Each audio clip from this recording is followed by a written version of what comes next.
Assalamualaikum warahmatullahi wabarakatuh. Perkenalkan, nama saya Kansanul Latifah, nomor NIM 2204343 dari jurusan akuntansi. Di sini saya akan mempresentasikan materi pembelajaran minggu ke-13, yaitu UMKM. UMKM adalah suatu usaha perdagangan yang dikelola oleh perorangan atau badan usaha yang di dalam hal ini termasuk sebagai kriteria usaha dalam lingkup kecil atau juga disebut dengan mikro.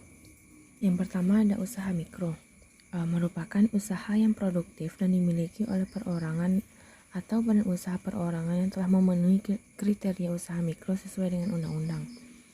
Yang kedua ada usaha kecil, yaitu usaha ekonomi produktif yang yang berdiri sendiri, yang dikerjakan oleh pribadi atau perorangan atau badan usaha yang bukan suatu anak perusahaan atau bukan cabang dari perusahaan yang dimiliki, dikuasai atau menjadi bagian baik secara langsung maupun tidak langsung dari usaha menengah ataupun usaha besar yang sesuai dengan kriteria usaha kecil sesuai dengan undang-undang. Yang ketiga ada usaha menengah, merupakan usaha ekonomi yang produktif dan berdiri sendiri, yang dijalankan oleh perseorangan atau badan usaha yang bukan merupakan anak perusahaan atau cabang perusahaan yang dimiliki atau dikuasai atau menjadi bagian baik secara langsung maupun tidak langsung dengan usaha kecil ataupun besar dengan jumlah kekayaan bersih atau hasil penjualan tahunan seperti yang telah diatur dalam undang-undang. Ada 6 jenis UMKM. Yang pertama ada usaha kuliner. Usaha kuliner ini adalah bisnis UMKM yang paling banyak diminati, yang bermodalkan inovasi dalam makanan dan memiliki modal yang tidak terlalu besar untuk mendapatkan laba yang cukup besar baik di masa sekarang maupun yang akan datang. Yang kedua itu ada usaha fashion. Bisnis UMKM yang ini juga banyak diminati. Setiap tahun modern fashion baru akan hadir yang tentunya akan meningkatkan pendapatan pelaku bisnis fashion. Yang ketiga ada usaha agribisnis. Usaha agribisnis di bidang pertanian ini tidak harus menggunakan tanah yang luas karena bisa memanfaatkan pekarangan rumah yang akan dibuat menjadi lahan agribisnis yang menguntungkan. Yang keempat ada usaha elektronik.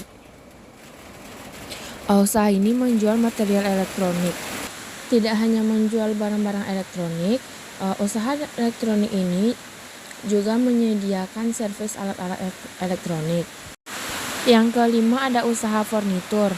Usaha furnitur ini menjual perlengkapan dapur, material bangunan, lukisan dan lain sebagainya.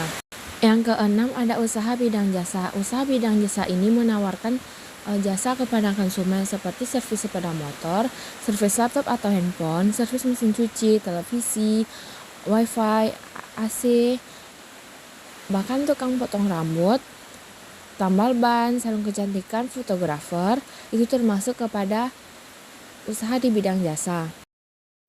Selanjutnya ada persoalan hukum bisnis.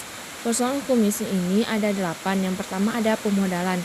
Sebagian dari UMKM belum tersentuh lembaga keuangan atau bank, sehingga banyak yang memanfaatkan lembaga keuangan mikro, walaupun mereka tahu beban dan risiko yang ditanggung itu sangat tinggi. Yang kedua ada distribusi barang dan pemasaran yang kurang tepat. Nah, masalah ini banyak dialami oleh usaha kecil. Untuk mencegahnya, hal yang harus dilakukan adalah belajar dan memahami tentang metode pemasaran yang tepat sasaran. Yang ketiga ada mendapatkan dan mempertahankan pelanggan. Untuk mendapatkan pelanggan, seorang pembisnis harus bisa menentukan pasar dan menyiapkan strategi yang tepat untuk mampu bersaing dengan pebisnis lain. Nah, sedangkan untuk mempertahankan pelanggan bisa dengan cara membangun kepercayaan dan kredibilitas para pelanggan. Yang keempat ada manajemen keuangan. Pengelolaan keuangan yang tidak efisien dapat menimbulkan masalah besar dalam usaha yang dibangun. Solusinya, seorang pembisnis harus bisa mengelola keuangan yang baik dengan cara membuat membuat pembukuan keuangan. Yang kelima ada perizinan. Ini ada beberapa perizinan usaha yang diperlukan. Yang pertama, surat izin tempat usaha.